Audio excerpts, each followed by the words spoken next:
மொறுமொறுன்னு நெத்திலி மீன் வறுவல். பழைய சாதத்துக்குள்ளே இதை வச்சு சாப்பிட்டிங்கன்னா சும்மா அப்படி இருக்கும். இப்போ எண்ணெய் இல்லாமல் வடித்து எடுத்துக்கலாம். ஆக்சுவலாக மற்ற மீன் பண்ணுறதை விட நெத்திலி மீன் வறுவல் கொஞ்சம் டிஃப்ரெண்ட்டாக செய்யணும். நேற்று வச்ச விரால் மீன் குழம்பு எல்லா மசாலாவும் அவ்வளோ பர்ஃபெக்டாக இருக்குது. கண்டிப்பாக மஸ்ட்டு ட்ரைன்னு சொல்வேன். Hi friends, welcome to cook with Sangeetha. இன்னைக்கு நம்ம பார்க்க போகிறது நெத்திலி மீன் வறுவல் பண்ணுறதுக்கு 1/2 கிலோ நெத்திலி மீன் எடுத்து நல்லா கழுவிட்டு தண்ணி இல்லாமல் எடுத்து வச்சுருக்கேங்க. இப்போ இந்த நெத்திலி மீனுக்கு ஸ்பெஷலாக ஒரு மசாலா அரைக்கணும். வாங்க அது எப்படி செய்கிறதுன்னு பார்க்கலாம். மசாலா அரைக்கிறதுக்கு ஒரு மிக்ஸி ஜார் எடுத்துக்கிட்டேங்க. இப்போ இதில் தேவையானதெல்லாம் போட்டுக்கலாம். 1/2 டீஸ்பூன் மஞ்சள் பொடி போட்டுக்கலாம். 2 டீஸ்பூன் வெறும் மிளகாய் பொடி போட்டுக்கலாம். நான் எங்கெல்லாம் காரம் போடுறனோ அங்கே உங்களுக்கு தகுந்த மாதிரி போட்டுக்கோங்க. 1/2 டீஸ்பூன் மல்லிப்பொடியும் 1/2 டீஸ்பூன் பெருங்காய பொடி எடுத்து வச்சுருக்கேன். அதுவும் இதிலேயே போட்டுக்கலாம். மல்லிப்பொடி கொஞ்சமாக தான் போடணும், அப்போ தான் டேஸ்ட் நல்லாயிருக்கும். நிறைய போட்டிங்கன்னா மசாலா அதிகமாகிடும். அதே மாதிரி பெருங்காய பொடி இஷ்டப்பட்டால் போடலாம், இல்லைன்னா தேவையில்லை. எண்ணெயில் போட்டு பொரிக்கிறதுனால பெருங்காயம் போடும்போதும் நல்லா ஜீரணம் ஆகும், ஃப்ளேவரும் நல்லாயிருக்கும், டேஸ்ட்டும் நல்லாயிருக்கும். இதோடைய 1/2 டீஸ்பூன் கரம் மசாலா பொடி எடுத்து வச்சுருக்கேன். அதுவும் இதிலே போட்டுக்கலாம். கரம் மசாலா பொடி போடும்போதும் நல்லா வாசனையும் டேஸ்ட்டாக இருக்கும். சின்ன குழந்தைங்க விரும்பி சாப்பிடுவாங்க. இதோடைய மிளகு 1/2 டீஸ்பூன் போட்டுக்கலாம். தேவையான அளவு உப்பும் போட்டுக்கலாம். 10 பல் பூண்டு எடுத்து வச்சுருக்கேன், அதுவும் இதிலே போட்டுக்கலாம். சின்னதாக ஒரு துண்டு இஞ்சி போட்டுக்கலாம்.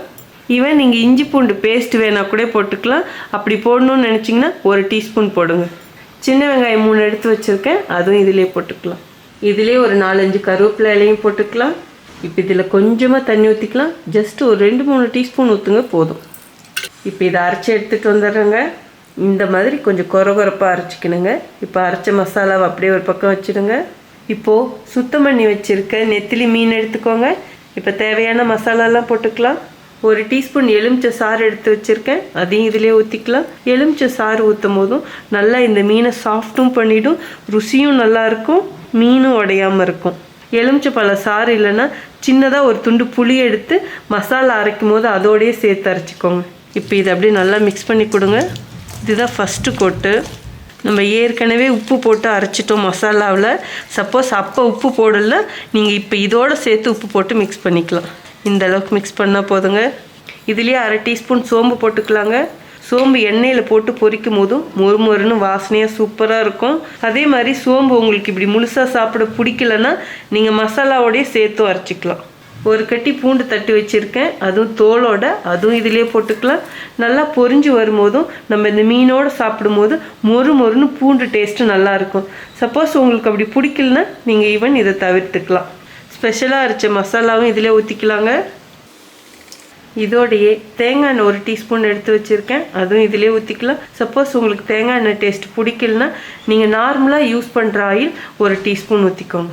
இப்போ லாஸ்ட்டாக பார்த்தீங்கன்னா 1 டீஸ்பூன் அரிசி மாவு எடுத்து வச்சுருக்கேன், அதுவும் இதிலே போட்டுக்கலாம். இந்த அரிசி மாவு போடும்போதும் நல்ல கிறிஸ்ப்னஸ் கொடுக்கும். அது மட்டும் இல்லை, மீனில் இருக்கிற மசாலாலாம் உதிராமல் வரும். கண்டிப்பாக அரிசி மாவு போடுங்க. அரிசி மாவுன்னு பார்த்தீங்கன்னா நம்ம இடியாப்பத்துக்கெலாம் மாவு வச்சுருப்போம்ல, பச்சரிசி மாவு, அதுதான் நான் போட்டிருக்கேன். போட வேண்டிய மசாலா இவ்வளோதாங்க. இனிமேல் எல்லாம் ஒன்று சேர்த்து நல்லா மிக்ஸ் பண்ணிவிடுங்க. இந்த மசாலாலாம் மீனில் நல்லா கோட்டாகணும். ரொம்ப மசாலா அதிகமாச்சுனாலும் மீனில் ஒட்டாமல் தனியாக பிரிஞ்சுக்கிட்டு போகும், பஜ்ஜி மாதிரி ஆகிடும். ஸோ கரெக்டான மசாலாவாக இருக்கணும். இந்த அளவுக்கு நல்லா மிக்ஸ் பண்ணி கொடுத்துட்டு உப்பு காரம் டேஸ்ட்டு கரெக்டாக இருக்கான்னு மசாலாவை தொட்டு பாருங்கள். ஸோ உங்களுக்கு தகுந்த மாதிரி கூடி குறைச்சி அட்ஜஸ்ட் பண்ணிக்கோங்க. அவ்வளோதாங்க. இந்த அளவுக்கு மிக்ஸ் பண்ணால் போதும். இது 10 நிமிஷம் டு 20 நிமிஷம் ஊற வைக்கலாம். நான் இப்போ 10 நிமிஷம் அப்படியே ஊற வைக்க போகிறேன், அதுக்கப்புறம் பார்க்கலாங்க. 10 minutes later. 10 நிமிஷமாக மீன் நல்லா ஊறிடுச்சுங்க. இந்த ஸ்டேஜில் பெருசாக 1 கட்டி பூண்டு எடுத்து தட்டி வச்சுருக்கேன், அதுவும் இதிலே போட்டுக்கலாம். நான் தோலோடு தாங்க தட்டி வச்சுருக்கேன். ஈவன் நீங்கள் தோல் இல்லாமையும் போடலாம், பட் தோலோடு போடும்போதும் ரொம்ப சுவையாக இருக்கும், அப்படியே அந்த மீனோடு பொரிஞ்சு வரும்போது. இப்போ இதையும் சேர்த்து மிக்ஸ் பண்ணிக்கலாங்க. இந்த அளவுக்கு மிக்ஸ் பண்ணிக்கிட்டால் போதுங்க. சூப்பராக நம்ம மீன் மசாலா தடவிட்டோம். வாங்க இப்போ மீனை எப்படி பொரிக்கிறதுங்கிறதும் பார்க்கலாம். மீன் வறுத்து எடுக்கிறதுக்கு ஸ்டவ் ஆன் பண்ணி ஒரு பாத்திரம் வச்சுட்டேங்க. இப்போ தேவையான அளவு எண்ணெய் ஊற்றிக்கலாம். அடுப்பணல் மீடியமாக வச்சுடுங்க. இந்த எண்ணெய் நல்லா சூடேறட்டுங்க. எண்ணெய் நல்லா சூடாயிடுச்சுங்க. இப்போ அடுப்பணல் கம்மி பண்ணிவிடுங்க. இப்போ ஒரு தடவை மீனை நல்லா மிக்ஸ் பண்ணிக்கோங்க. எல்லாம் இப்படி எடுத்து ஒரேடியாக போடாதீங்க, கொஞ்சமாக இப்படி எடுத்து அப்படியே உதிரி உதிரியாக போடுங்க. நான் தேங்காய் எண்ணெயில் பொரிக்கிறேன், அதனால உங்களுக்கு வந்து எண்ணெய் அப்படியே நல்லா பொங்கி வர தெரியலாம். ஸோ கொஞ்சம் வெந்துச்சுன்னா அந்த பொங்குறதெல்லாம் அடங்கிடும். ஈவன் இந்த மாதிரி எண்ணெய் பொங்கும் போது புளி ஒரு துண்டு போட்டால் கூட பொங்காதுன்னு பெரியவங்களாம் சொல்லுவாங்க. இப்போ அடுப்பணல் மீடியமாக வச்சுக்கோங்க. பாருங்கள், முன்னே இருந்ததை விட எண்ணெய் பொங்குறதெல்லாம் குறைஞ்சிடுச்சு. இந்த மீனோட கலரும் மாறிடுச்சுங்க பாருங்கள், சும்மா வத்தல் மாதிரி வந்துடுச்சு. இந்த மாதிரி பொரியணுங்க. ஸோ இதுதான் கரெக்டான ஸ்டேஜ். இனிமேல் எடுத்துடலாம். செம்ம வாசனைங்க. இப்போ அடுப்பணல் குறைச்சிட்டு இதை எடுங்க. நீங்கள் கம்மியாக எண்ணெய் ஊற்றி பொரிக்கிறதுனால பொரிக்கலாம், அது உங்கள் விருப்பம். அவ்வளோதாங்க, நல்லா பொரிச்சாச்சு. இப்போ இது வேற ஒரு பிளேட்டில் மாற்றிடலாம். மொறுமொறுன்னு நெத்திலி மீன் வறுவல். இதே மாதிரி மீதி இருக்கிறதையும் பொரிச்சு எடுத்துக்கலாங்க. முன்னாடியே சொன்ன மாதிரி நெத்திலி மீன் மட்டும் ரொம்ப கேர்ஃபுல்லாக பொரிக்கணுங்க. இது நல்லா பொரிக்க பொரிக்க லாஸ்ட்டாக ஆகும்போதும் பார்த்தீங்கன்னா அப்படியே வெடிக்கும், எண்ணெய் மேலே தெரிக்கும். ஸோ கேர்ஃபுல்லாக செய்யணும். முக்கால்வாசி வெந்துடுச்சுங்க, இன்னும் கொஞ்சம் வேகட்டும், அதுக்கப்புறம் எடுத்துடலாம். இதுவும் நல்லா வெந்துடுச்சுங்க. இப்போ எண்ணெய் இல்லாமல் வடித்து எடுத்துக்கலாம். இதுதாங்க லாஸ்ட் அடிசல். இப்போ ஸ்டவ் ஆஃப் பண்ணிடலாம். இதுவும் இப்போ வேற ஒரு பாத்திரத்தில் போட்டுடலாம். சூடாக இருக்கிற எண்ணெயில் கொஞ்சம் கருவேப்பிலையும் பொரிச்சிக்கலாம். பார்த்து கேர்ஃபுல்லாக போடணும், மூஞ்சியில் தெரிக்கும். ஸ்டவ் ஆஃப் பண்ணிகிட்டே போடுங்க. அவ்வளோதாங்க, இனிமேல் எடுத்துடலாம். இப்போது பொரிச்ச கருவேப்பிலையை அப்படியே மேலே தூவிடலாங்க. மொறுமொறுன்னு சாப்பிடும்போது சூப்பராகவும் இருக்கும், பார்க்குறதுக்கும் அழகாக இருக்கும்.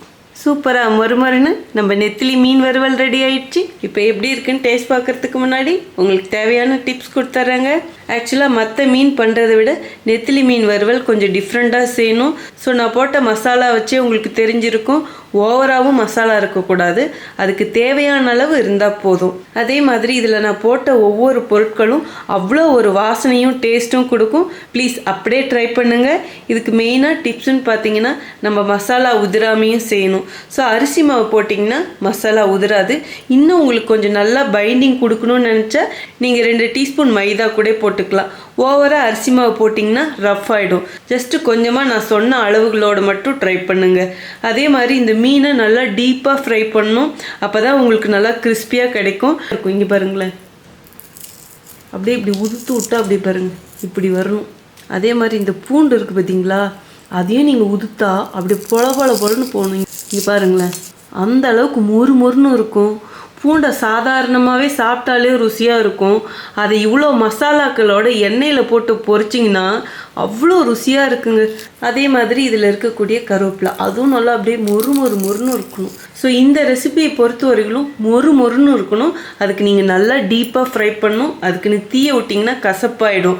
ஸோ நான் போட்ட மசாலா அளவுகளோட நான் என்ன டிப்ஸ் சொன்னனோ ப்ளீஸ் அதை அப்படியே ஃபாலோ பண்ணுங்கள், ரொம்ப சுவையாக வரும். ஸோ இந்த அளவுக்கு தெரிஞ்சுக்கிட்டாலே இந்த நெத்திலி மீன் ஃப்ரையை சூப்பராக செஞ்சிடலாங்க. இப்போ இந்த நெத்திலி மீனை நான் சாப்பிட்டு காமிக்காமல் விட முடியுமா? இருங்க, நான் சாப்பாடும் எடுத்துகிட்டு வந்துடுறேன். சுட சுட சாதம், நேற்று வச்ச விரால் மீன் குழம்பு, இப்போது மொறுன்னு இருக்கிற நம்ம நெத்திலி மீன் வறுவலையும் வச்சிடலாம். இப்போ ஃபஸ்ட்டு நெத்திலி மீன் வறுவல் சாப்பிட்டு பார்க்கலாம். இந்த முள் கூட அப்படியே கிறிஸ்பியாக இருக்கும், அப்படியே சாப்பிட்லாம். சாப்பிட்டு காமிக்கிறேன். வா, அப்படியே மொறுன்னு இருக்கு. எல்லா மசாலாவும் அவ்வளோ பர்ஃபெக்டாக இருக்குது. இது கூட இந்த பூண்டும் கருவேப்பிலையும் வச்சு சாப்பிடணுங்க. சாப்பிட்டு பார்த்துருவோம். ஓ மை காட், சூப்பராக இருக்கு. பழைய சாதம், ரசம், அதுக்கு ஈடு ஏன்னா வேறு எதுவுமே இல்லை. பழைய சாதத்துக்குள்ளே இதை வச்சு சாப்பிட்டிங்கன்னா சும்மா அப்படி இருக்கும், செம்மையாக இருக்குங்க. சான்ஸே இல்லை. மசாலா தான் அவ்வளோ பர்ஃபெக்டாக இருக்குது, ரொம்ப கிறிஸ்பியாக இருக்குது. நான் சாப்பிட்ற சத்தம் உங்களுக்கு கேட்குதான்னு சொல்லுங்கள்.